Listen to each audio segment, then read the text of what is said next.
Hi guys, welcome back to my channel Programming with Pirai. So in today's topic, we are going to see about multi-level inheritance. Multi-level inheritance is same as a single level inheritance, but it differs in the number of levels. Okay, this is a core concept. Let us see some examples on classes and constructors. Just see here, this is a diagram. This is a diagram. Class A inherits class B. Class B inherits class C, and class C is a child of B, and class B is a child of A. Now, this is the important thing. Child points towards the parent. Child points towards the parent. Okay, don't miss that arrow mark and don't put the arrow mark in wrong direction. Now, let us see the example. See here, I have a class grandparent. Inside that, def print grandparent, and inside that print grandparent is the printing statement. Okay, this is a member function, and I am using parent, and inside that I inherit the grandparent class. Okay, I am inheriting the grandparent class. Now inside that I am using the member function called print parent, and print parent is executed. Fine. Now class child, inside that I am inheriting parent. Now I have print child member function, inside that I am printing print child. Fine. Now G is equal to grandparent of. I am creating the object for grandparent class. Now G dot print grandparent of.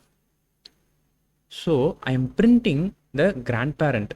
Okay, that is, this gets executed. This gets executed. This member function gets executed. Okay, fine. Now it gets executed. Print grandparent. When I'm giving G dot print parent of, G dot print parent of, whether it gets executed? No. Why? Because just imagine, grandparent don't know the existence of parent and child. Is it clear? Grandparent don't know parent and child. Then how come it knows the parent's member function? Class itself don't know. Then how come it know about the member function? Fine. That's why it causes some error. Okay. Let me take this. First I execute this, then I will take this. Okay. Error. Whether I know child, I don't know parent itself. Then how come I know child? So that it causes error. Fine. This is a good example for the visibility of that class. Okay. Grandparent don't know the parent exist, and grandparent don't know the child exist. Now let us check for parent class.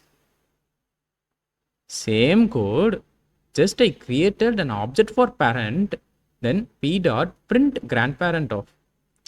Whether parent knows that exists grandparent? Yes. Always child knows the parent exists. So it executes successfully. Now p dot print parent of. It's also executed successfully, as it is the own class. Okay. Print child of. Parent knows the child? No. Then how come it knows the member function? No. So there arises some error. See here. There arises some error. Okay. Now coming to the next example. In this, I have used same class, but only difference is creation of object. I have created an object for child class. Fine. Now C dot print grandparent of. Whether child class knows the grandparent class? Yes.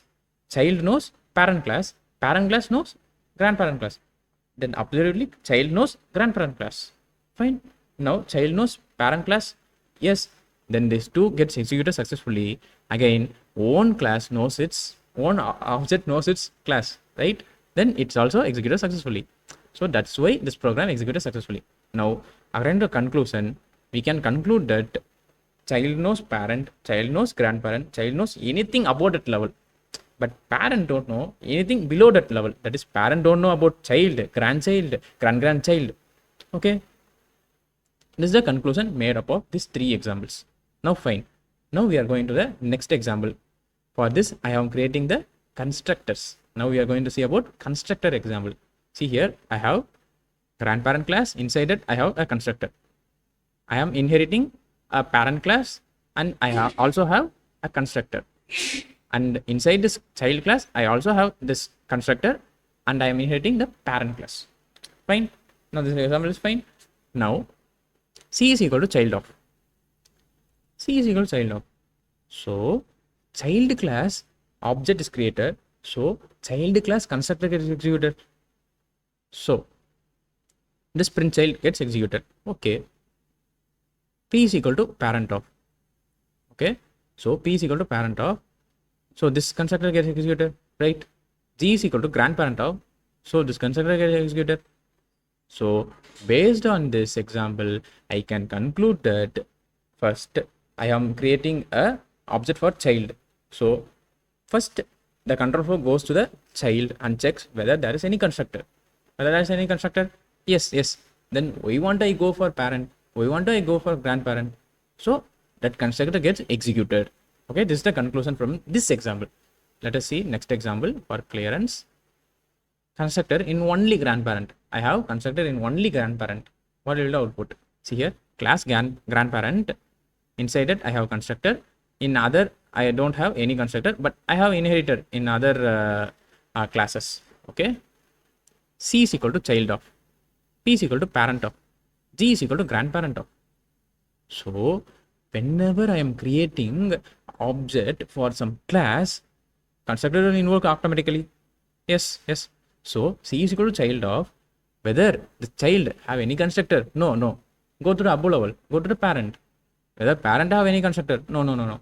Go to the grandparent. Whether grandparent have any constructor? Yes, yes. Grandparent have constructor. So that constructor will execute it. Right? Now, P is equal to parent of. Parent have any constructor? No. Then go to the upward. Go to the upward. There is a grandparent and grandparent have a constructor. Yes, yes. Then print it. Okay. Now, grandparent is equal to grandparent of. Yes, yes. Grandparent itself have some constructor. Why want I go for the upper level? Yes, I will print it. Fine. Now, C dot print child of. So, C dot print child of print child. So it has some member function. So why want we go for parent? So I print that. P dot print child of. Then sorry, print parent of. So print parent get executed because I am calling with P, that is parent. Fine. Now G dot print grandparent of. Yes, I have a member function. It gets executed. Okay. So the output will be this. Fine. Now many may ask that whether there is no constructor here. There's no constructor here. What will be the output? Array no constructor there. Then why want I go for some constructor and find out some constructor? What is the rule? If I am creating some object, then there is some constructor, then only we want to print or we want to execute that constructor, right? Unless there is no constructor, we want to bother about it. If the same scenario for this member function, it arises some error. Clear? Next example. Constructor in grandparent and parent class. So this is a good example. See here, grandparent, inside that I have a constructor and a member function. And parent inherit grandparent, inside that I also have a constructor and a member function. Same for the child, which inherits the parent and have a member function alone. There is no constructor. Fine. Now C is equal to child of. Whether child have any constructor? No. Go to the parent. Parent have a constructor? Yes. Then whether I want to go for the upper level? No. Just print the parent. Okay. Just execute the parent constructor. Okay. I am executing a parent constructor. Print parent. Fine. Constructor. Print parent. Now P is equal to parent of. Same get executed because it's own function, own constructor, right? Now I am executing the parent. Okay. That is I am creating some object for grandparent. Okay. So this constructor will get executed and constructor print grandparent. Okay. Now again C dot print child. I have a own member function. Okay. So I am printing this and P dot print parent. I have own member function and G dot print grandparent. I have own member function. So this is the output for this program. So you may get a clear concept about the multi-level inheritance and practice like more output prediction and just change some values and prefer and record some observations and make some changes and record whenever the error arises and whenever we get the different outputs and try to learn in the way like change code and see the observation and learn from it. Okay, that is the good learning for this class and OOPS concepts. Thank you.